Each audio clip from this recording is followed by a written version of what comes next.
itulah sebabnya perceraian atau pernikahan kembali itu sesungguhnya tidak memecahkan masalah. Jadi bukan kayak masalahnya hilang gitu aja terus bahagia gitu aja, enggak, tapi bisa juga kucingku guys. Maaf ya kucingku, iklan masuk dulu. Iki ngopongku sih ya lagi rekaman video. Halo guys, assalamualaikum warahmatullahi wabarakatuh. Balik lagi di channel YouTube aku, Wulansa.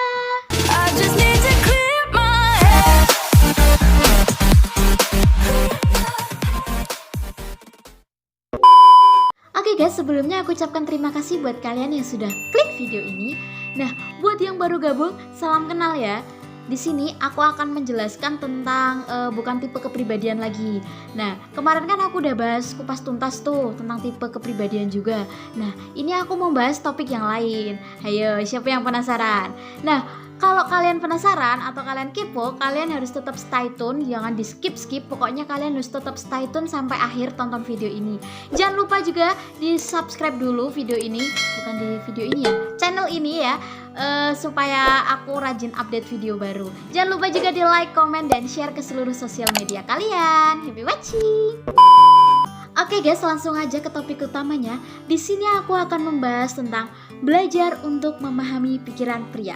Langsung aja, check it out. Oke guys, jadi banyak banget ya dari kalian tuh yang bertanya-tanya, kenapa sih pasangan aku, cowok aku tuh nggak pernah peka, kenapa sih pikiran kita tuh nggak pernah sejalan? Ya karena ya guys, karena otak pria dan otak wanita itu nggak pernah sama gitu, dan diciptakan dari lahir dari sononya, dari sang kuasa, dari sang maha kuasa itu nggak sama. Jadi kita akan mempelajarinya tentang bagaimana sih kok bisa ya otak pria itu nggak sama, terus bagaimana kita cara memahaminya. Oke, langsung aja. Secara fisiologis pada otak wanita ada semacam kayak jembatan neuron ya. Aku udah siapin gambarnya di sini.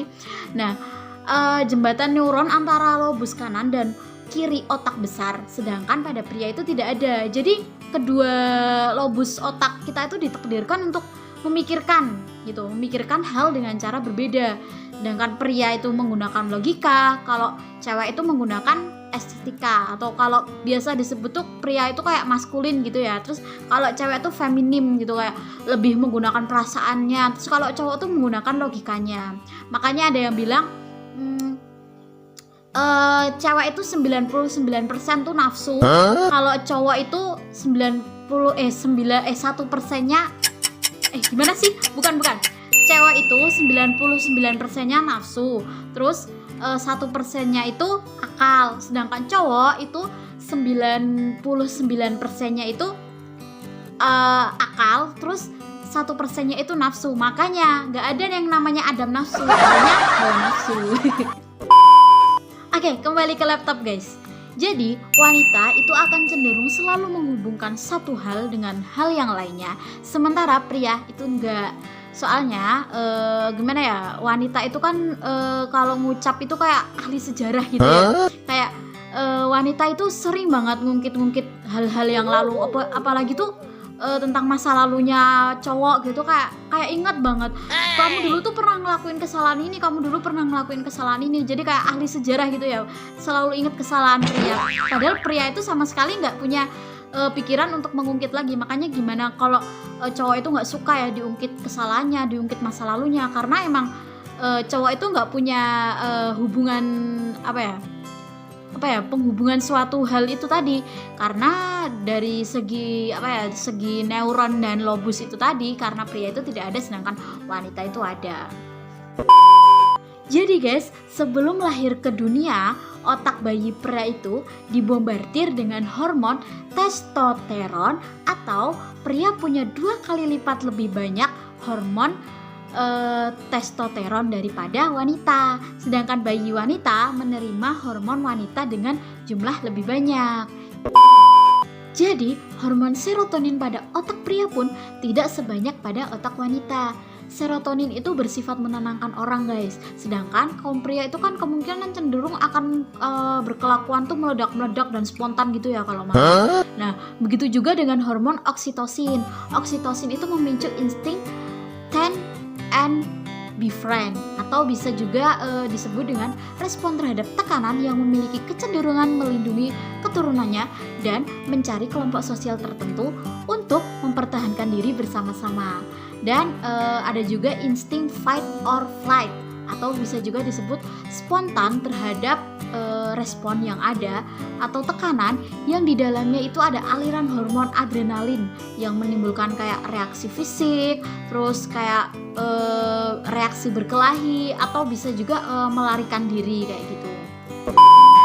Nah, semakin tinggi tingkat oksitosin dalam tubuh, semakin berkurang juga keagresifan seseorang.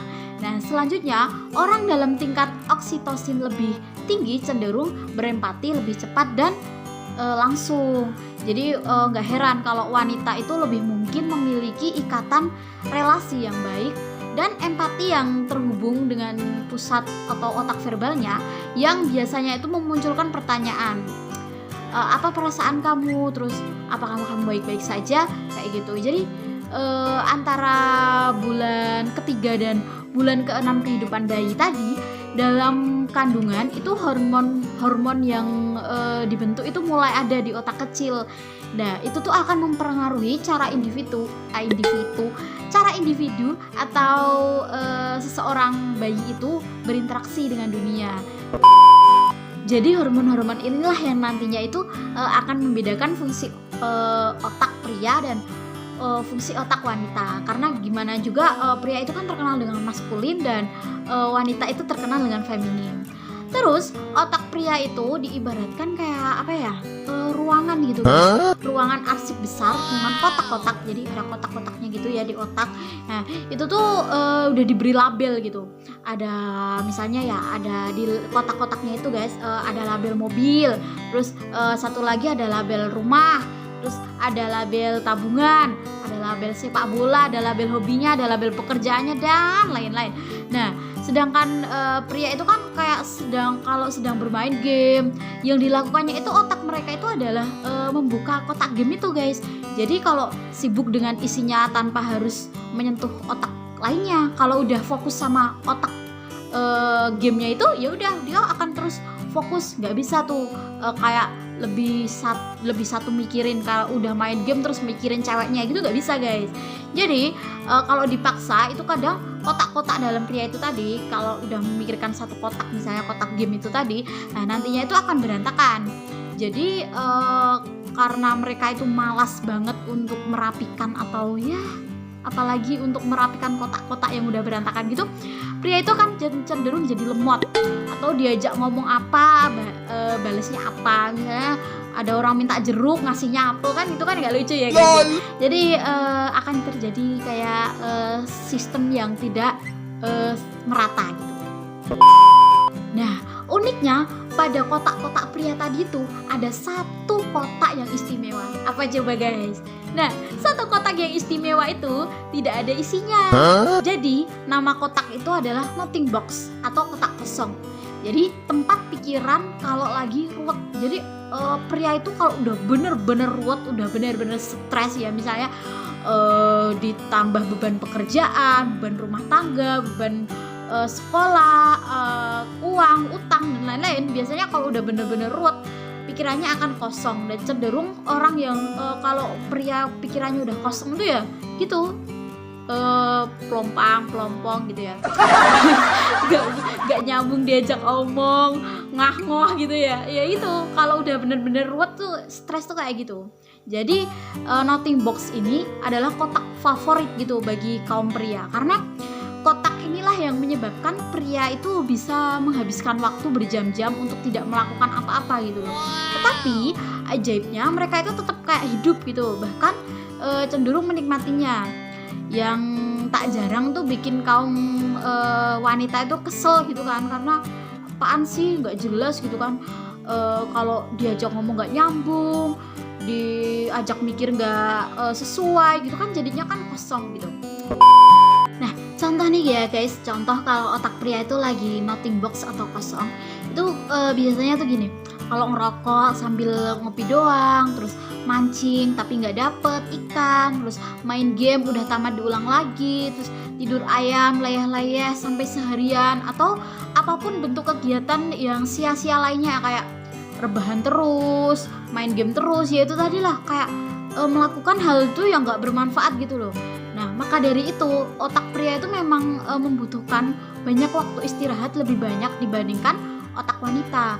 Dan di noting box ini otak mereka tuh beristirahat. Jadi berbeda dengan otak wanita. Kalau otak wanita itu kan seperti sebuah ruangan server gitu ya, dengan kabel warna-warni gitu lah pokoknya kan. Wanita itu terkenal dengan kerutannya itu bisa menyelesaikan segala hal gitu ya. Misalnya nih guys, dia ada ibu rumah tangga lagi masak gitu, lagi masak nih guys, lagi masak tapi juga lagi nyetrika gitu, terus lagi juga masak nasi, terus masak sayur, pokoknya semuanya tuh bisa dikerjakan gitu loh, nggak hanya fokus sama pekerjaan satu aja. Kalau pria tadi kan cuma fokus sama satu kotak ya, misalnya dia main game ya udah fokus main game gitu. Kalau wanita tuh enggak, misalnya dia lagi masak bisa jadi sambil nyuci, sambil ngurus anak gitu. Nah, di kabel-kabel itulah wanita itu kayak mempunyai kotak-kotaknya sendiri juga. Tapi kotak-kotaknya wanita itu cenderung tidak seperti boxnya pria tadi. Kalau boxnya pria kan hanya fokus terhadap satu keahlian atau satu apa ya istilahnya, pokoknya satu sesuatu gitu. Misalnya mau melakukan sesuatu ya udah fokus satu itu. Nah, sedangkan wanita itu enggak. Seringkali wanita itu berpikir kalau pacar atau cowoknya atau pasangannya itu tuh orangnya tuh nggak peka, terus cuek, terus nggak bisa diandelin. Padahal emang serotonin pada otak pria itu nggak bisa kalau suruh mikir bareng-bareng. Misalnya dia lagi fokus nge-game, ya udah biarin aja dia lagi fokus nge-game, nggak mungkin dia nge-game sambil telepon kamu kan. Nah, jadi buat kalian para cewek-cewek, ciwi-ciwi yang imut-imut bin ajaib, kalian jangan netting lagi sama pria. Karena gimana ya, pria itu tidak akan pernah menghubungkan kasih sayangnya tuh dengan pertanyaan verbal. Kamu masih sayang aku gak sih? Kenapa kamu sibuk seharian gak mikirin aku ya? Gitu, jangan ya. Karena gimana ya, kalau dia lagi sibuk kerja ya biarin dia sibuk kerja. Gak mungkin dia sibuk kerja sambil suruh mikirin kamu, suruh balas chatmu intens gitu kan, kayaknya sangat tidak mungkin ya, karena ya itu tadi pikiran dia tuh lagi fokus terhadap sesuatu hal.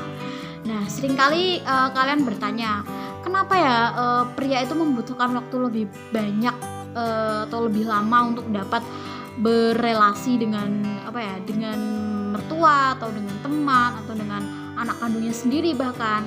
Ya itu tadi, karena otak pria itu memiliki zat kimia tertentu dan itu tuh bisa membawa ikatan relasi yang kuat. Bukan berarti pria itu nggak bisa memiliki ikatan relasi yang kuat ya, tapi kemungkinan pria itu juga bisa memiliki itu, tetapi dibutuhkan lebih banyak waktu untuk mencapai titik tersebut. Jadi nggak ujuk-ujuk gitu guys, jadi harus ada step by stepnya, kayak perkenalan dulu, pendekatan dulu. Jadi kan nggak mungkin ya misalnya baru kenal udah jadiin pacar, itu tanda tanya jangan-jangan dia bukan pria atau jangan-jangan dia nggak serius sama kamu. Soalnya masa baru kenal udah mau jadiin pacar, kan nggak mungkin banget gitu ya. Jadi hal ini nyata terjadi kalau apa ya, nggak hanya suami kalian, nggak hanya pacar kalian saja, tetapi juga kaum pria pada umumnya itu tuh berhati-hati gitu loh, supaya kamu tuh tidak mencari kesalahan atau membenci pasanganmu tuh karena pikirannya sebagai seorang pria gitu. Jadi kenapa ya cowok itu selalu salah dan cewek itu selalu benar ya, karena itu tadi cewek itu bisa melakukan semua keruwetan yang ada, sedangkan cowok itu nggak bisa.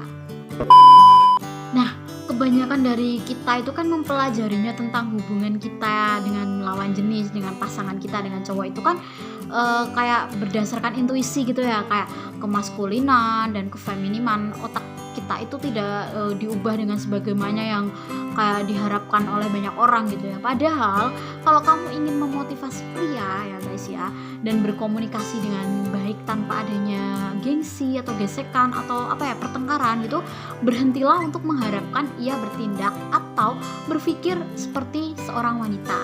Jadi karena sampai sekarang ya, sampai kapanpun lah pokoknya, pria dan wanita itu tidak mungkin akan bisa melakukan semua itu gitu ya. Jadi jangan berharap cara berkomunikasi yang biasa kamu pakai dengan sesama wanita atau dengan ibu kamu, dengan teman kamu, sahabat kamu yang cewek itu tuh juga berhasil jika kamu terapkan berkomunikasi dengan cowok kamu gitu.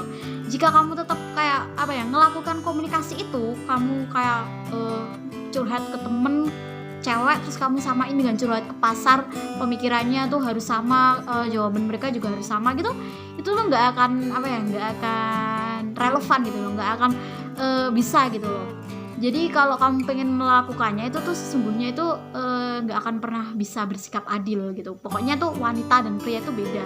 Dan kamu sudah pasti akan kecewa dan tidak bahagia kalau kamu terlalu mengharapkan pria itu akan sesuai dengan kemauanmu. Karena kemauan wanita itu kan pria harus mampu memahaminya gitu ya. Padahal tidak semua pria itu sanggup gitu loh, nggak semua itu pria itu bisa memahami pikiran kalian, karena gimana juga yang bisa memahami pikiran wanita itu ya sesama wanita sendiri gitu guys. Nah jadi ya guysku, buat kalian yang udah menikah atau buat kalian yang udah punya pasangan ya, itu sebagian besar masalah dalam pernikahan itu kan timbul bukan karena masalah di antara dua individu aja ya, tapi kan melainkan antara dua gender ya, antara wanita dan pria. Nah, itulah sebabnya perceraian atau pernikahan kembali itu sesungguhnya tidak memecahkan masalah. Jadi bukan kayak masalahnya hilang gitu aja terus. Nah, jadi itulah sebabnya kalau perceraian dan pernikahan kembali itu sesungguhnya tidak akan memecahkan masalah. Jadi bukan berarti kalau kalian cerai itu masalahnya akan selesai dengan pria kalian, dengan pasangan kalian, dengan cowok kalian, tuh enggak ya. Karena jika pria dan wanita bercerai dan kemudian menikah lagi, selama masing-masing dari mereka itu tidak menerima realita atau kenyataan atau ketegangan itu akan terus terjadi gitu loh, siapapun pasangannya gitu. Biasanya pernikahan kedua ini terlihat lebih berhasil daripada pernikahan pertama. Hal ini karena salah satu atau kedua partner ini akhirnya paham gitu ya, bisa menerima kenyataan gitu, bahwa mereka tuh harus saling menghadapi pasangannya dengan cara berpikir atau pasangannya berbeda itu seperti apa. Jadi kalau masalah selesai itu enggak, tapi akan terjadi lagi masalah, tapi tuh kalian tuh tahu gitu loh, ini nanti gimana cara ngadepinnya, ini nanti memahaminya gimana gitu ya. Kalau misalnya dalam pria pasangannya yang dulu tuh nggak bisa itu naruh handuk di tempatnya gitu, terus pernikahan yang kedua tuh pria tersebut harus memahami kalau naruh handuk itu dalam tempatnya, seperti itu, mungkin seperti itu. Nah, oke guys, itu tadi pemaparan aku tentang memahami pikiran pria ya. Jadi buat kalian yang masih mengeluh atau masih gimana ya, kayak sambat gitu ya, ya Allah cowokku nggak peka ya, suamiku tuh nggak bisa memahami aku gitu ya, itu tuh kalian wajib banget ya nonton video ini, karena di sini kalian akan belajar banyak tentang kok bisa ya cowokku, suamiku atau pria itu nggak bisa sejalan dengan pemikiranku, karena ya otak pria dan wanita itu diciptakan untuk berbeda guys. Jadi nggak akan pernah bisa sama. Oke guys, jadi video aku tadi selama aku rekaman itu ditemenin sama kucing aku guys. Jadi kucing aku ini setia banget nemenin aku, dia namanya Jin.